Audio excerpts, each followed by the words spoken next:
AD VMS Configuration. This video will give an overview of the configuration page in AD VMS. From the configuration page you can configure tours, video views, stream settings and devices. On the left hand side there are two icons displayed, video and devices. The video as recorder screen is displayed by default. You can use the filtering tools to search for a recorder.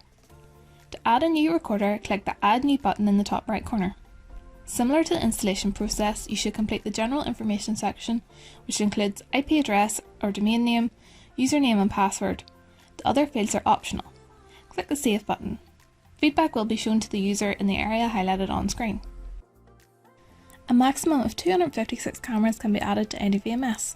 When adding a recorder, it will restrict import of cameras if AD VMS is near to the supported camera numbers. Any cameras that are connected to the recorder will appear in the Cameras tab. Users can also select the Open NVR Configuration button to open the NVR web GUI. Once a recorder has been added, you can click on the More icon to display additional options, such as Edit, Preview Cameras, View Cameras and Monitoring Layout, Delete, Update, and open the Server Configuration page.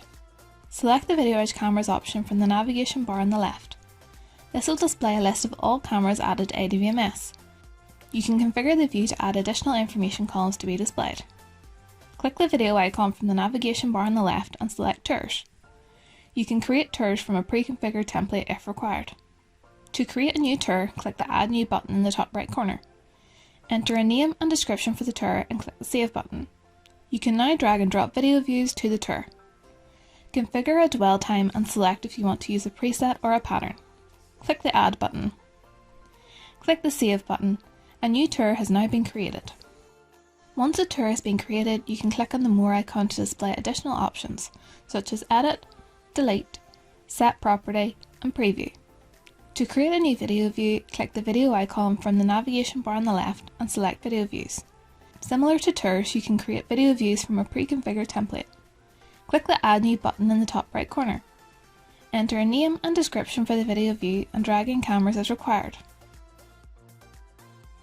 Once you're happy with your configuration, click the Save button. A new video view has been created. Once a video view has been created, you can click on the More icon to display additional options, such as Edit, Delete, Set Property, Preview, and View and Monitoring. From the Stream Settings page, you can set performance and bandwidth preferences for your system. You can also reset to the default values as shown on screen. Once you're happy with your settings, click the Save button. You have now explored the configuration section of AD VMS.